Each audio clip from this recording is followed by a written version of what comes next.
8 ദിവസത്തെ ദൗത്യത്തിനായാണ് പോയത്. പക്ഷേ ബഹിരാകാശ നിലയത്തിൽ പെട്ട് കിടക്കേണ്ടി വന്നത് 9 മാസമാണ്.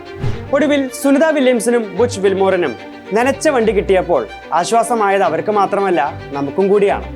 ഇത്രയും കാലം ആശങ്കയോടെ മാത്രം സുനിതയുടെ ഓരോ വാർത്തയും കേട്ട നമ്മൾ ഒടുവിൽ ക്രൂട്ടൻ യാത്രികർ ബഹിരാകാശ നിലയത്തിലെത്തിയപ്പോൾ അളവറ്റ് സന്തോഷിച്ചു. അതെ, സുനിത ഉടൻ ഭൂമിയിലേക്ക് എത്തും. പക്ഷേ ഭൂമിയിലേക്ക് എത്തിയാലും സുനിതയ്ക്കും ബുച്ചിനും അത്ര എളുപ്പമാകില്ല കാര്യങ്ങൾ. അവരെ കാത്തിരിക്കുന്നത് ആകാശത്തുണ്ടായിരുന്നതിനേക്കാളും കഠിനമായ ചില പരീക്ഷണങ്ങളാണ്. ദീർഘകാലം ബഹിരാകാശത്തായിരുന്നതിനാൽ ഭൂമിയിലേക്ക് എത്തിയാൽ ആരോഗ്യപരമായി സുനിതയും ബുച്ചും ഏറെ കഷ്ടപ്പെടും. സുനിതയുടെ ക്ഷീണിച്ച രൂപം തന്നെ പലതരത്തിലുള്ള ചർച്ചകൾക്ക് തുടക്കമിട്ടിരുന്നതാണല്ലോ. ഭൂമിയിൽ കാലുകുത്തിയെന്ന് ആലങ്കാരികമായി പറയുമ്പോൾ പോലും ഇവർക്കിനി ശരിക്കും നടക്കാൻ എത്ര കാലമെടുക്കുമെന്ന ആശങ്കയാണ് അതിൽ പ്രധാനം. ദീർഘകാലത്തെ ആകാശവാസം ബേബി ഫീറ്റ് എന്ന അവസ്ഥയിലേക്ക് സുനിതയെയും ബുച്ചിനെയും നയിച്ചിട്ടുണ്ടാകും.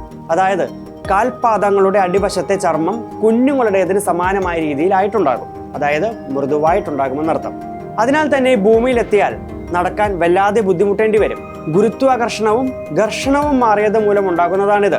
അതുകൊണ്ട് തന്നെ ചർമ്മം വീണ്ടും കട്ടിയുള്ളതാകുന്നത് വരെ ഇവർക്ക് നടത്തം അത്ര എളുപ്പമാകില്ല.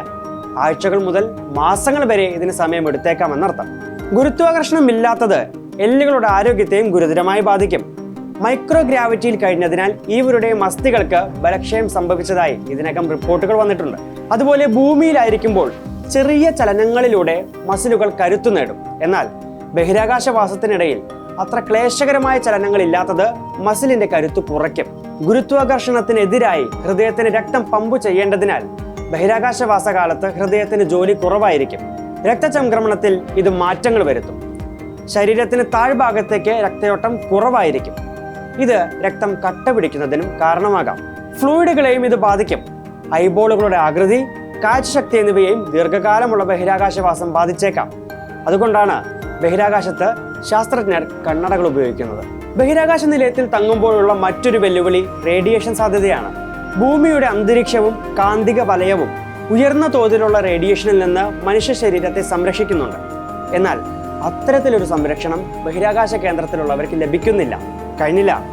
ബഹിരാകാശത്തെ ഗുരുത്വാകർഷണമില്ലാത്ത അവസ്ഥയിൽ നിന്ന് ഗുരുത്വാകർഷണമുള്ള ഭൂമിയിലേക്ക് എത്തിയാൽ ഇവർക്ക് നിൽക്കാനും നടക്കാനും തിരിയാനും എല്ലാം പ്രശ്നമുണ്ടാകും. ഇവയെല്ലാം മാറ്റിയെടുക്കാൻ തിരിച്ചെത്തുന്ന ബഹിരാകാശ യാത്രികരെ ആഴ്ചകളോളം കസേരയിൽ ഇരുത്തുകയാണ് ചെയ്യുക.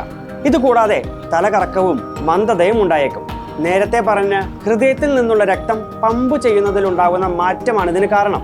ബഹിരാകാശത്തുള്ളപ്പോൾ ഹൃദയത്തിൽ നിന്ന് തലയിലേക്ക് പെട്ടെന്ന് രക്തം പമ്പ് ചെയ്തെത്തും. എന്നാൽ ഭൂമിയിൽ എത്തിക്കഴിഞ്ഞാൽ ഗുരുത്വാകർഷണം മൂലം ഈ പ്രക്രിയയ്ക്ക് സമയമെടുക്കും. ഇവയ്ക്കെല്ലാം പുറമെ അണുബാധ, മാനസികമായ ബുദ്ധിമുട്ടുകൾ, ഉറക്കപ്രശ്നം, അങ്ങനെ നിരവധി ആരോഗ്യ പ്രശ്നങ്ങളും ഇവരും നേരിടാൻ സാധ്യതയുണ്ട്. ചുരുക്കി പറഞ്ഞാൽ ഭൂമിയിലേക്ക് വന്നാലും ഭൂമിയിലേതുപോലെ ജീവിക്കാൻ ഇരുവർക്കും അത്യാവശ്യം നല്ല സമയമെടുക്കുമെന്നർത്ഥം. എന്നാൽ ഇതിനെല്ലാം അതിജീവിക്കാൻ ഇവർക്ക് സാധിക്കുമെന്ന് ഉറപ്പാണ്.